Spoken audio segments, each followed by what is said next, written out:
What's going on, everyone? Welcome back to another episode of Landing on the Plains, all things Auburn football from someone who really lived it.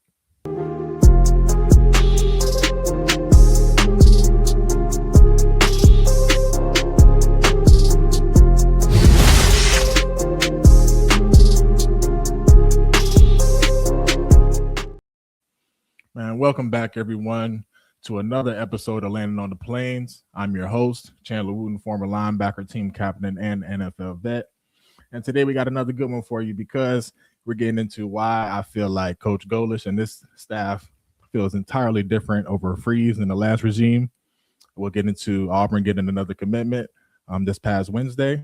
And then we'll also get into the TV schedule as well. The SEC finally came out with the rest of the schedule as far as times go for the majority of the schedule. So we'll get into that and why I don't really like it, but it shouldn't be too much of an issue. We'll get into all that right here on Landing on the Plains.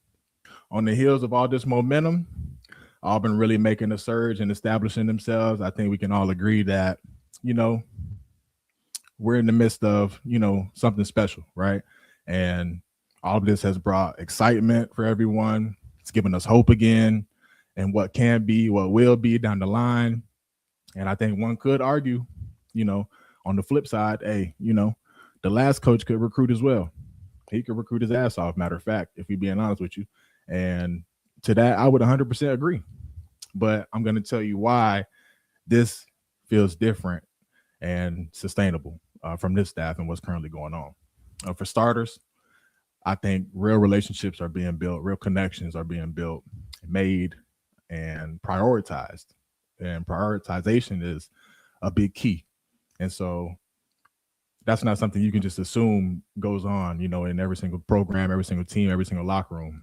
And so I do have a few connections still in the locker room as well, like from players that are still playing. I'm not an insider or anything like that, but just being a former player, I'm still well connected. So I do know a few people. I talk to a couple people. And so everyone I've talked to says things around their building feels a lot different. And it's a couple players were there last year. And so they would know the difference between last year and this year. And so to me, that's very encouraging.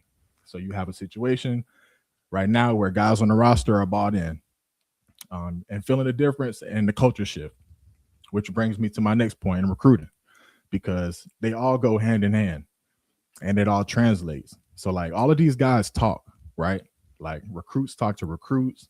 When these recruits come on visits and they get on campus, they're talking to current players.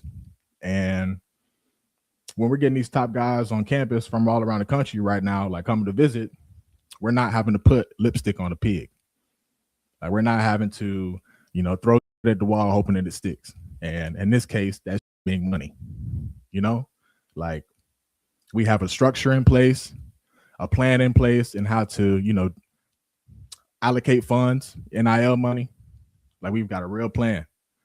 A lot of people, compared the last coach that we had to, a car salesman, and that he could recruit his ass off. I'm gonna keep saying it. He definitely could. He could sell water to a fish.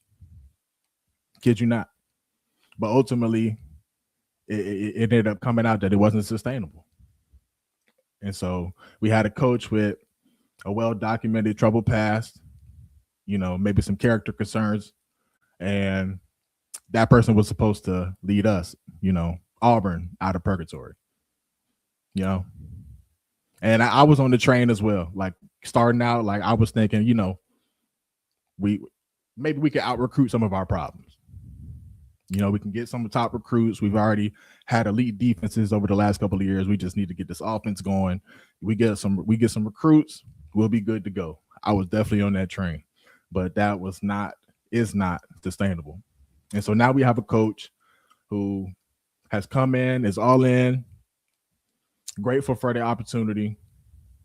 And it's not just him either. Like, obviously, Coach Golesh deserves a ton of credit for what he's come in and done thus far, coming in, really seizing the moment right now and kind of taking college football by storm right now. And like I said, it's not just him. Like, he's the head of the snake, but this entire staff can recruit. And it's showing. And so I know for a fact that Coach Burns can recruit. I know for a fact Coach Larry Porter can recruit. Like I seen both of them recruit, you know, really, really well while I was a player. They were coaches while I was a player at Auburn. So I know firsthand they can recruit. Tight ends coach Larry Scott, he can recruit. And he knows what it looks like. He's coached David Njoku and Kyle Pitts, so he knows what it looks like. And that's really a room that we've got to turn around. That's a room that we've got to see a lot of improvement in. And so to have a guy like that who can recruit like that, develop talent like that, that's a plus. Defensively, we already know DJ Durkin can recruit. You know, we already know what the defensive line coach can do in already a short period of time, already become an elite recruiter. You know, and that's not even counting everybody else. I know Coach Coleman Hutzler can recruit. He was my primary recruiter when he was at South Carolina, when I was coming out of high school. Had me strongly considering South Carolina. So I know he can recruit. And so, like, you have all of these coaches with experience. Some coaches have some head coaching experience. Like, it's a good staff around him. It's a good staff around him. And so surrounding him with this kind of experience, and it's a combination of experience and young, hungry coaches as well. So, like, we've got the best of both worlds. So right now he's already shown, you know, forget about like just improvement, because really the bar wasn't really that high, if we're being completely honest. So I feel like what he's building now is sustainable. Like, we're talking about culture, guys buying in, building relationships. Like, that's translating right now into recruiting. And hopefully, I predict it will translate to, you know, a couple more wins this fall. And then you just keep building, you keep building. And that's how you build a program from ground up.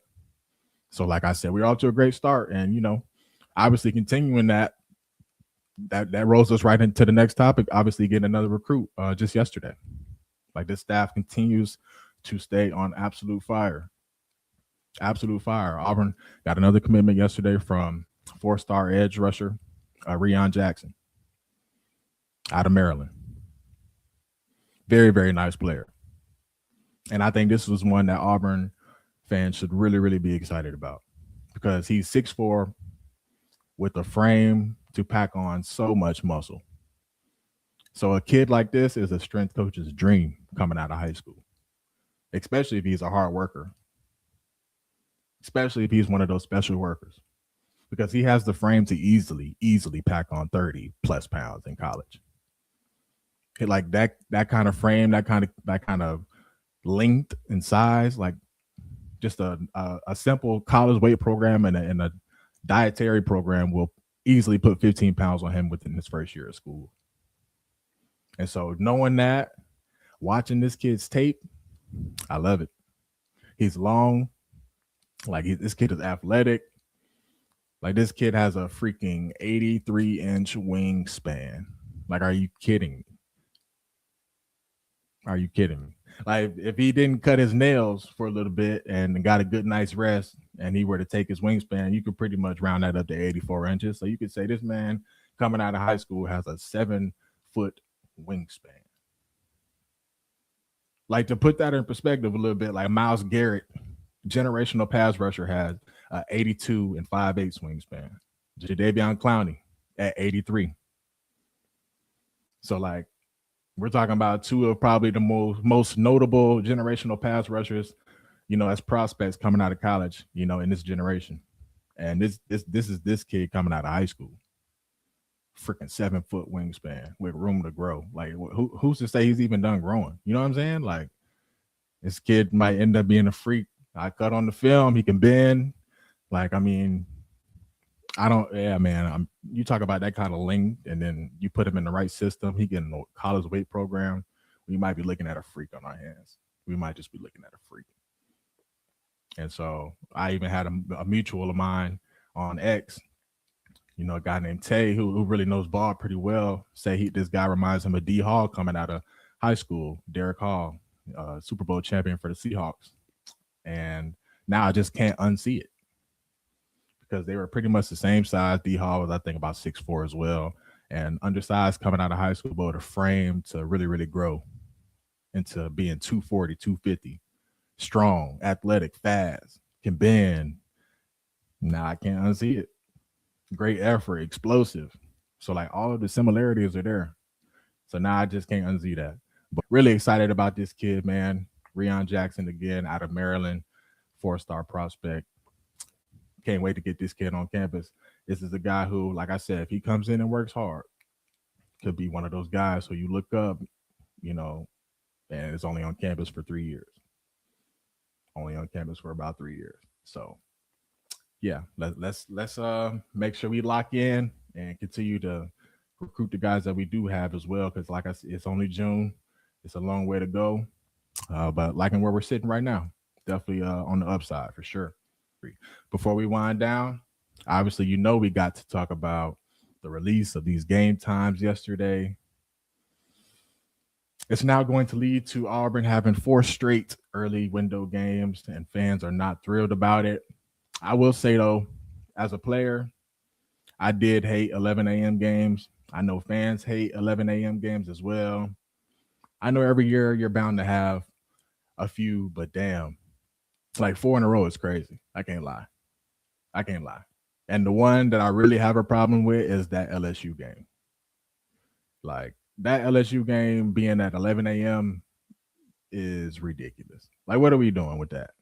Like, this is the first time Auburn LSU playing in a couple years. Obviously, with the schedule changing and shuffling around a little bit, wasn't able to play them for the last couple of years, and so us finally getting to see them again, renewing the rivalry. It's at home, and they slap it at 11 in the morning. That is crazy. But yeah, the rest of them didn't kind of bother me too bad, to be honest with you, just because I personally like the fact that we play at Ole Miss on the road at 11 a.m. just because that is Halloween. I look at stuff like this. That's Halloween, and so you don't want to get caught on the road on Halloween at nighttime or something like that. It's going to be too I'm not saying too crazy of an atmosphere, but to get in at 11 a.m.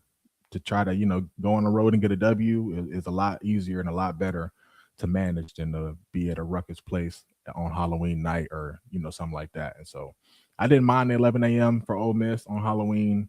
We'll also give our guys the opportunity to be on the road that Friday night as well. Maybe away from distractions. Halloween parties going on, things like that. It's stuff I think about. So yeah, I did mind that road game on Halloween, 11 a.m. at Ole Miss. I also don't mind that 11 a.m. game versus Mississippi State on the road as well, because again, you do not want to get caught on the road with those cowbells at nighttime. I have flashbacks because in 2018 we went on the road to Mississippi State, and it's this game we probably should have won, or going to the game thinking you're supposed to win this game, and we get stuck up out there at nighttime, and they kicked our ass, and it was so loud. Them cowbells, man. Like, I felt like I heard cowbells for like 3 days straight. I kid you not. 2018. It was ridiculous. They ran the ball down our throat. I'll never forget that. Yeah. So you don't want to get caught on the road with them nasty cowbells at nighttime either. So honestly, these 11 a.m. games really didn't do too much damage to us. All in all, I do hate the fact that we got to play LSU at 11 a.m. at home. That's probably the only one I don't like. You also got Arkansas at 11 a.m. That's whatever. But all in all, yeah, 4 straight. I think that's probably the part that people have issues with, more so than the teams or the games. Just the fact that it's 4 in a row is crazy. But yeah, like I said, man, just at the end of the day, like, it doesn't really matter who you play, what time you play, where you play. Like, when it's time to play ball, it's time to play ball, right? So at the end of the day, 11 a.m., whatever the case may be, whatever time it is, we got to show up ready to play. And that's all it comes down to. And I think it's going to be up to the leaders on the team. It's going to be up to the coaches on the team, that's coaching, to ultimately get us ready to play. 11 a.m., like, you got to wake up with your piss hot. That's the only, there's no other way to psych yourself into playing those games. Like, it's not like the atmosphere isn't as rambunctious. It's not like, and it doesn't matter where you play these 11 a.m. games. So this is not me saying that I love Auburn fans, but 11 a.m. games is not going to be like night games, and that's everywhere in the country. So it is what it is at the end of the day. Like I said, man, you got to show up ready to play, and it doesn't matter who you play, where you play, what time you play. You got to go out and perform. And so I think it's just like I said, going to be important for the leaders to navigate that and to kind of once we get to that part of the schedule, because that's in the middle of our schedule where we're in the dog days of everything, man. Like that 4-game stretch with Tennessee, Georgia, Ole Miss, and I forget the other one. But it's a tough October for us, and so then you factor in those 11 a.m. games as well. It's going to take a lot of maturity for this group. It's going to show, kind of in year one what we're made of. It's going to show a lot about the culture, how locked in guys are. Are we able to navigate, adversity? Because it's going to hit, and adverse situations. It's not a matter of if, it's just a matter of when. And so, yeah, I just think when I look at it from that perspective, it is what it is, man. 11 a.m., 6 p.m. Let's rock out and play. I'm looking forward to watching them continue to grow and get better, especially as we continue to move through the summer and into fall camp. So I'm excited. That's all we got for you today. I appreciate you guys tuning in. If you like this episode, make sure you like, share, and subscribe. Again, I'm your host, Chandler Wooten, and this is Landing on the Plains. Until next time, and as always, War Eagle.